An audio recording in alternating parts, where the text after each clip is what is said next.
প্রত্যেকটা মানুষের কাছে জীবনের সংজ্ঞা আলাদা, ভালোবাসার সংজ্ঞা আলাদা, আবেগের সংজ্ঞা আলাদা, সুখ দুঃখের সংজ্ঞাও আলাদা।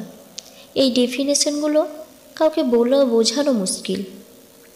দিনের 24 ঘন্টার মধ্যে 1টা মিনিট ভালো কাটলে আমি ওই 1টা মিনিটকে মনে করে বাকি ঘন্টাগুলো খুশি থাকি। বছরে 365 দিনের মধ্যে 1টা দিন ভালো কাটলে বাকি 364 দিনে ওই দিনটাকে আগলে রাখি, ওই দিনটাকে মনে করে ভালো থাকি।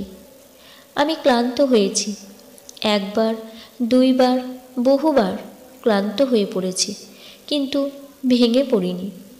দূরত্ব বাড়িয়েছি, সময় নিয়েছি, আবার উঠে দাঁড়িয়েছি। আমায় ভালো রাখার দায়িত্ব আমার। অতঃপর আবারও সুখের তল্লাশ করেছি। আমার কাছে সুখ মানে একটা মুহূর্ত, যে মুহূর্তটা আমায় ভালো রাখে, যেটা মনে করে আমি হাসি, আমি ভালো থাকি।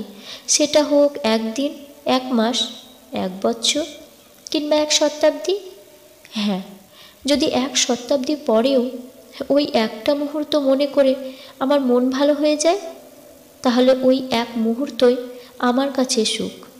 ওই মুহূর্তটা আমার কাছে ভীষণ দামি। আমি দুঃখ ভীষণ ভালোবাসি, কারণ ওই দুঃখগুলো না থাকলে আমি সুখ চিনতাম না। যে দুঃখগুলো আমায় সুখ চিনিয়েছে, সেই দুঃখগুলো ভীষণ দামি, ভীষণ প্রিয়। কোনো ডেফিনেশন ছাড়াই ভালোবাসি।